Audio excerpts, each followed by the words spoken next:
लिया। Next type आपकी आती है कोप्लानर के बाद व्हाट आर लोकलाइज्ड वेक्टर। ये आपको सभी डेफिनेशंस आपकी एलिमेंट्स की बुक में मिले। लोकलाइज्ड वेक्टर किसको बोलते हैं? A vector having a fixed initial point is called localised. Vector with fix initial point, जब आपका इनिशियल पॉइंट फिक्स होता है ना, उसको लोकलाइज्ड वेक्टर बोलते हैं। फॉर एग्जांपल के लिए हम ये कह सकते हैं force is a localised vector. इसको लोकलाइज्ड वेक्टर क्यों बोला जाता है बेटा? Force is localised vector because इसका इनिशियल पॉइंट फिक्स होता है as it is completely determined if its magnitude, direction, point of application। तीनों चीजें आपको लोकलाइज मतलब फिक्स है, आपको पता है इसकी लोकेशन, पता है आपको, पता होता है क्या मैग्नीट्यूड लगा रहे हो, किस डायरेक्शन में लगा रहे हो, और पॉइंट ऑफ एप्लीकेशन सबसे बड़ी बात होती है, आपको पता होता है फिक्स इनिशियल पॉइंट। मुझे अगर किसी चीज को हिलाना है, अब मैं पॉइंट ऑफ एप्लीकेशन फोर्स का कहाँ पे लगा रही हूँ? एक तो मैं यहाँ लगा रही हूँ, ये मूव कर जाएगा ऐसे। अगर मैं इधर लगा रही हूँ तो ये ऐसे मूव कर जाएगा। सपोज आपका ये वेक्टर है, आपने इस तरफ से इधर फोर्स लगाना शुरू किया तो it will start moving here. आपने एक फिक्स पॉइंट कर दिया, आपने अपनी फिंगर रख ली कि मुझे यहीं से इनिशियल पॉइंट एक फिक्स करना है। सिमिलरली आपने ऐसे फोर्स लगाना शुरू किया तो भी ये बात तो क्लियर होगी हमें, या फोर्स ऐसे लगानी है या ऐसे लगानी। इस मार्कर को एक प्लेस से दूसरे प्लेस पे मूव करने के लिए मुझे किसी एक डायरेक्शन में फोर्स लगानी पड़ेगी। क्या इस डायरेक्शन की फोर्स एप्लीकेबल है कि अगर मैं ऊपर से इसके ऊपर प्रेशर डालना शुरू कर दूं, अब ये मूव करेगा आगे? नहीं, ये सिर्फ प्रेस होगा। लगा तो मैं अभी भी रही हूं फोर्स, लेकिन ये फोर्स डिस्प्लेसमेंट नहीं करेगी। फोर्स में वर्क डन जब आप पढ़ते हो फिजिक्स, हम क्या कहते हैं कि फोर्स अप्लाई करने पर नेट डिस्प्लेसमेंट भी होनी चाहिए। और अगर कोई फिजिक्स के टर्म में देखें और सपोज मैं सारा दिन इसको प्रेस करती रहूं और ये पेन मूव नहीं किया तो it means no work is done, चाहे फोर्स कितनी लगा लें। बट अगर आप किसी ऐसी डायरेक्शन में इधर से उधर या डायरेक्शन में फोर्स लगाते हो तो वो पेन इधर से उधर मूव कर जाएगा। तो लोकलाइज का मतलब क्या होता है? फोर्स एक लोकलाइज्ड वेक्टर है क्योंकि हमें पता है कि हम फिक्स इनिशियल पॉइंट कहाँ से तो फोर्स लगाने वाले हैं और कैसे इसे ओपन करने वाले हैं, क्लोज। आपको पता है कि आप डोर है, डोर को शट डाउन कर रहे हो तो किस डायरेक्शन में फोर्स लगा रहे हो, ओपन करना है तो आप पुल कर रहे हो, किस डायरेक्शन में फोर्स लगा रहे हो। सपोज एक एग्जांपल लूं, ये बोतल है, बोतल की कैप है, इसको ध्यान से देखें। अगर मैं इसे इस डायरेक्शन में मूव करती हूँ तो बोतल की कैप ओपन हो जाएगी, लेकिन अगर इसको अपोजिट डायरेक्शन में मूव करते हैं तो ये क्लोज हो रही है। तो फोर्स लगाई हमने, लेकिन साथ में हमारी डायरेक्शन भी काम करती है कि फ्रॉम विच डायरेक्शन टू किस पॉइंट से और किस डायरेक्शन पर हम कर रहे हैं। अगर मैं इसको इस डायरेक्शन या इस डायरेक्शन में फोर्स ना लगाऊं, अपने हाथ की फोर्स, और मैं क्या करूं, इसको ऐसे पकड़ के बैठ जाऊं, तो ये ओपन कभी भी नहीं होगी। या इसको ऐसे पुल करूं, क्योंकि ये बोतल की कैप पुल करने वाली नहीं है, मूव करने वाली है। अगर इसे रिवॉल्व करेंगे वन डायरेक्शन से अदर डायरेक्शन, तब तो ये ओपन होगी या क्लोज होगी। बट इसको पुल करने से या इसको पुश करने से आपकी बॉटल ओपन नहीं होगी। ये तो इट मींस डायरेक्शन का भी हमारे पास फर्क पड़ता है, और इनिशियल पॉइंट भी, हमें किस पॉइंट से डायरेक्शन लगानी है और किस पॉइंट पर जाकर उसे छोड़ना है। तो ये लोकलाइज्ड वेक्टर होते हैं। Next comes free vector. Free vector का मतलब क्या है? अब नेम से ही क्लियर हो जाएगा आपको। What are free vectors? जिसका इनिशियल पॉइंट फिक्स ना हो। Vectors whose initial point is not fixed। जिस वेक्टर का इनिशियल पॉइंट फिक्स नहीं होता उसको फ्री वेक्टर कहते हैं। which can be represented by any of the directed light segment whose lengths are equal are in same direction। Free vector मतलब कहीं पर भी हमने शो कर दिया कोप्लानर वेक्टर दिखा रहे, तो ये फ्री वेक्टर्स हो गए, हमें कोई फिक्स पॉइंट नहीं दिया हुआ, तो वो फ्री वेक्टर हो जाएंगे।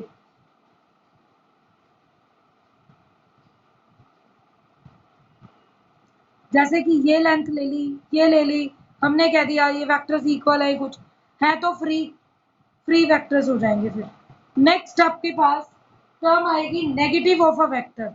What do we mean by negative of a vector? किसी भी नेगेटिव वेक्टर का नेगेटिव क्या होगा? Vector B whose modulus is same as that of A। एक वेक्टर बी का मैग्नीट्यूड अगर ए के बराबर है but direction of B is opposite to direction of A. अगर दो वेक्टर्स की डायरेक्शन इक्वल अपोजिट आ जाए तो हम क्या बोलेंगे? डायरेक्शन अपोजिट है, मैग्नीट्यूड इक्वल है, तो vector B is known as minus of vector A. और आप मैग्नीट्यूड निकाल के देख लेना, सेम आएगा। सपोज मेरा वेक्टर ए है 3i minus 4j plus 2k और बी वेक्टर है मेरे पास -3i plus 4j minus 2k। अगर मैं इसमें से माइनस कॉमन लूं तो ये सेम बन जाएगा, दिस विल बिकम माइनस ए। तो माइनस कॉमन लेने पर बी माइनस ए के बराबर है। एक बार बी और ए का मैग्नीट्यूड निकालना। ए का मैग्नीट्यूड 3 का स्क्वायर 9 माइनस 4 का स्क्वायर 16 2 का स्क्वायर 4 रूट 29। और अगर वेक्टर बी निकालो तो क्या बनेगा? 3 का माइनस 3 का स्क्वायर 9 4 का स्क्वायर 16 माइनस 2 का स्क्वायर अगेन रूट 29। तो मैग्नीट्यूड तो सेम होते हैं लेकिन डायरेक्शन इक्वल एंड अपोजिट होती है, बिल्कुल माइनस कॉमन ले ले तो। Next comes position vector.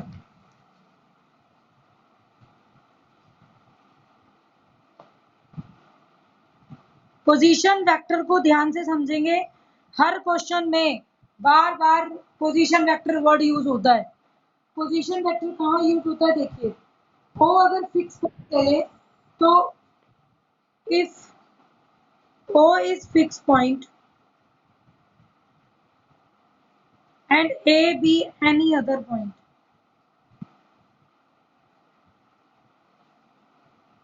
then OA is called position vector of A।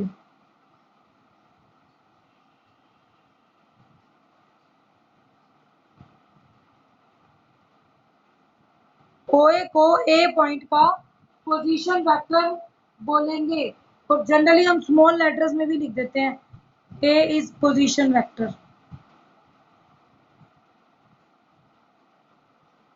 of point A with respect to O। O हमारा क्या है? Fix point. जनरली तो बच्चों की आदत ही होती है यही बोल देते हैं कि ओरिजिन, और हम लोग भी ये चीज बोलते हैं कि ओरिजिन से, इस ओरिजिन से ए पॉइंट का जो वेक्टर बन रहा है this is known as vector A position vector. मतलब दो वेक्टर्स आपस में अलग अलग नहीं लिए, फिक्स पॉइंट तो आप एक करोगे, जिसको फिक्स पॉइंट मानोगे वहां से ए का जो वेक्टर होता है वो ओ है। सपोज ऐसे ही मैं बी कर दूं तो this is position vector B. Now what is A B? अब मुझे ए बी निकालना होगा। What is vector A B? तो वो ए बी को फाइंड आउट कर सकते हैं, ठीक है? तो इसे बोलते हैं पोजीशन वेक्टर, ठीक। नेक्स्ट है direction cosines and direction ratios. और ये direction cosine and direction ratio, एक बात और बेटा, काफी बच्चों को ये कंफ्यूजन रहता है, कोई बात नहीं, एक वेक्टर चैप्टर ही तो छोड़ेंगे नहीं समझ आ रहा तो, लेकिन हमें उसको करना है किसी भी हालत में। ये सिर्फ एक चैप्टर नहीं है, जिसको वेक्टर नहीं आएगा उसको 3D समझ में नहीं आएगी। और 3D आपकी सारी की सारी वेक्टर्स पे बेस्ड है, वहाँ बार बार डायरेक्शन कोसाइन, लाइंस, प्लेन्स, बहुत सारी चीजें आएंगी। और 3D और वेक्टर को मिलाकर बोर्ड में कम से कम, ज्यादा नहीं कहूंगी तो 20 से 22 नंबर का टॉपिक कवर होता है इन दो चैप्टर्स में से। तो ये ना हो कि हम कम से कम 20 मार्क्स का टॉपिक लूज कर दें। इस वेक्टर के बेस को अच्छे से समझोगे तो आपको 3D फटाफट समझ आ जाएगी। Direction cosines and direction ratios क्या चीज होती है? लेट अगर मैं कोई पॉइंट ले लूं, देखो 3D में ये 3D ले ली, मैंने एक पॉइंट ले लिया P, A, B, C, be any point in the space.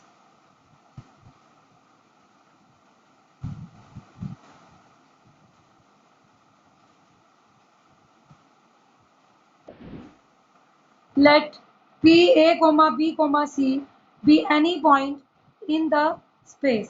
अगर ये कोई पॉइंट है स्पेस में, ठीक है, तो डायरेक्शन पॉइंट्स कैसे लेंगे? पहले तो इसका कोई पॉइंट होगा O, फिक्स पॉइंट, और हम मान लेते हैं OP। हमने मान लिया whose position vector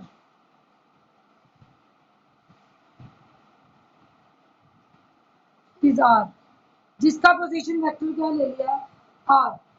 अब अगर ये R मान ही लिया है आपने position vector, this position vector will make 3 different angles. ये vector x,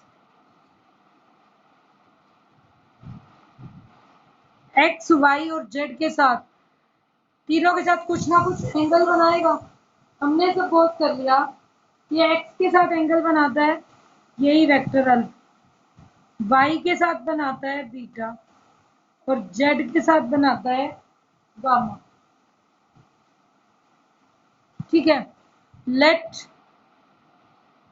R makes angles alpha, beta, gamma with x-axis, y-axis and z-axis respectively। बस यही टॉपिक करेंगे क्योंकि डायरेक्शन रेशियो और कोसाइन के बाद आज आपने सारी डेफिनेशंस पढ़ लेनी है, और इन्हीं को बहुत अच्छे से थ्योरी को पढ़ोगे और नोटबुक में लिख लोगे, ताकि जब हम नेक्स्ट क्लास में मिले और ये जब टॉपिक आगे करें तो आपको प्रॉब्लम नहीं आए। और बाय द टाइम अपना 11 चैप्टर कंप्लीट कर लो। संडे भी आपको मिल जाएगा, कल का दिन भी है, मंडे तक 11 चैप्टर का कोई काम पेंडिंग ना हो, ताकि 12th पर कंप्लीट फोकस हो सके। Let are make angle alpha beta gamma with X axis, Y axis and Z axis. हमने ये एक्सिस के साथ ले लिए, देन ये अल्फा बीटा गामा क्या कहलाएंगे? Are direction angles. पहली बात हम इनको क्या बोलते हैं? Direction angles.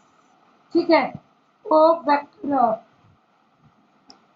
And cosines of direction angles, that is इन्हीं डायरेक्शन एंगल्स के आगे कॉस लगा दूं, इस एंगल्स की कॉस की वैल्यू निकाल लूं, cos alpha, cos beta, cos gamma are called direction cosines। हम इनको डायरेक्शन कोसाइंस बोलते हैं। देखिए इस चीज को ध्यान से समझेंगे कैसे ये डायरेक्शन कोसाइंस है। सपोज मेरे पास एक 3D है,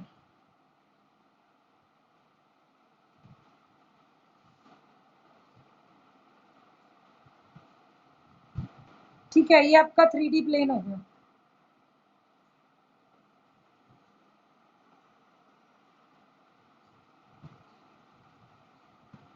ध्यान से समझेंगे इस डायग्राम को। देखिए ये आपके पास एक 3D प्लेन है जिसमें एक्स एक्सिस भी है, वाई एक्सिस भी है, दिख रहा है सबको, जेड एक्सिस भी है।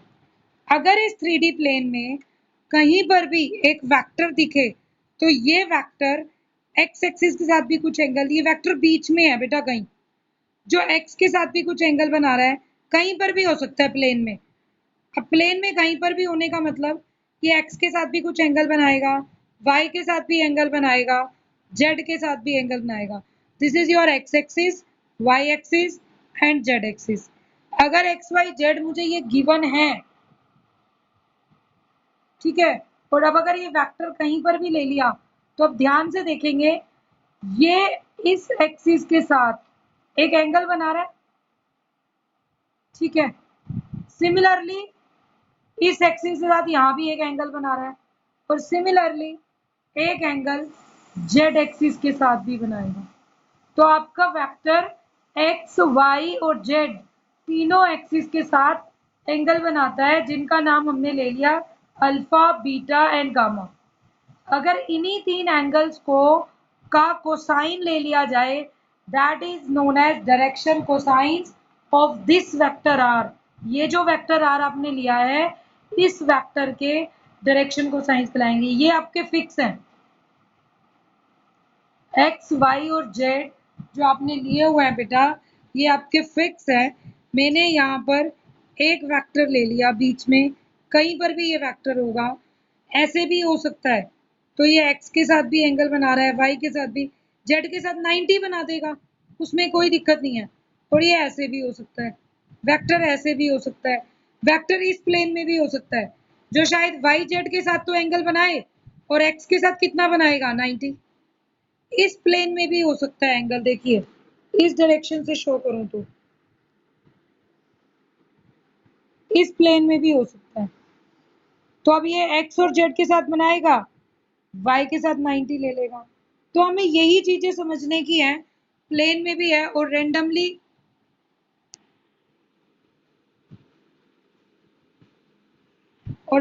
हम क्या लेकर चलेंगे, आर्बिट्रेरी पॉइंट। वेक्टर कहीं पर भी हो सकता है, तो that is known as alpha, beta and gamma. जो आपके अल्फा, बीटा, गामा तीन पॉइंट्स बन जाएंगे, और तीनों पॉइंट्स को हम कॉस लगा दें तो these are known as direction cosines.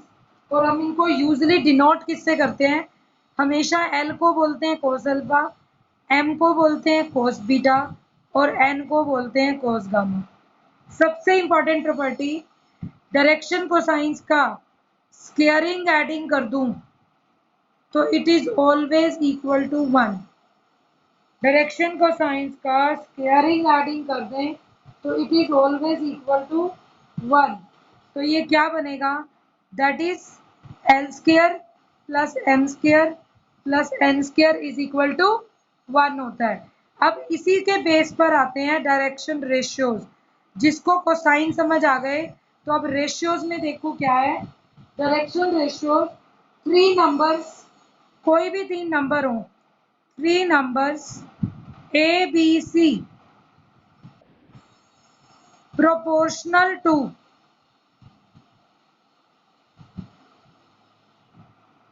direction cosines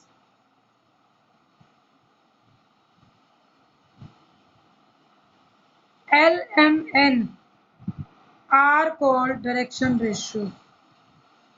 हम इसको शॉर्ट में DRs भी लिख देते हैं। Direction ratio means ABC are direction ratios if L by A, N by B और N by C सेम होने चाहिए। रेशियो दिया हुआ है, मीन्स जो भी एलिमेंट थे, अगर L by A, सपोज इसको लैम्डा भी कह सकते हैं, L A इसका लैम्डा का कोई मल्टीपल है L का, B भी कोई M का मल्टीपल हो और C भी कोई N का मल्टीपल हो, ये एक दूसरे से अगर रिलेटेड होते हैं तो ये डायरेक्शन रेशियोज होते हैं। बट हमेशा एक इंपॉर्टेंट चीज ध्यान रखेंगे, A square plus B square plus C square is not equal to 1।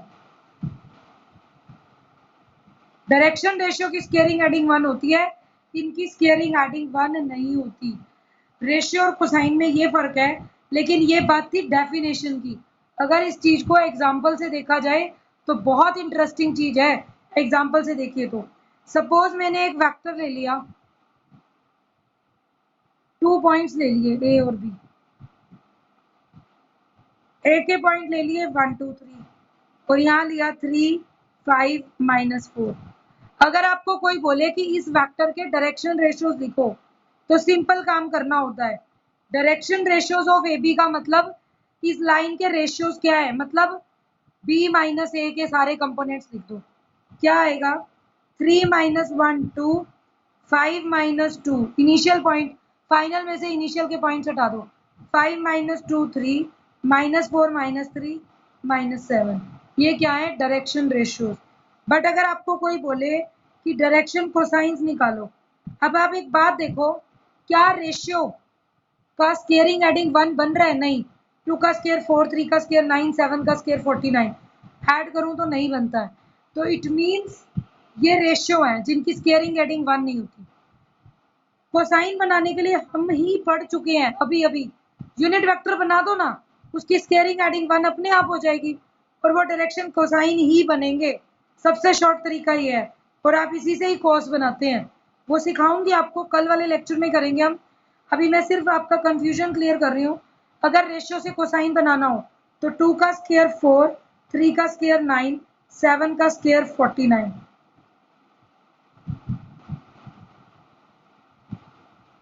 Root 62। तो ये होगा 2 by root 62, 3 by root 62 minus 7 by root 62। ये डायरेक्शन कोसाइन ही बन गए।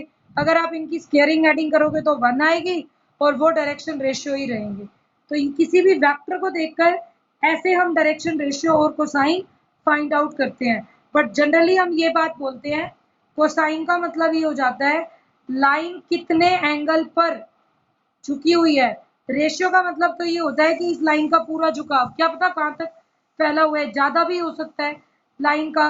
तो ये आपका डायरेक्शन रेशियो होता है। रेशियो होती है इस लाइन की जो डायरेक्शन एक बार बताती है।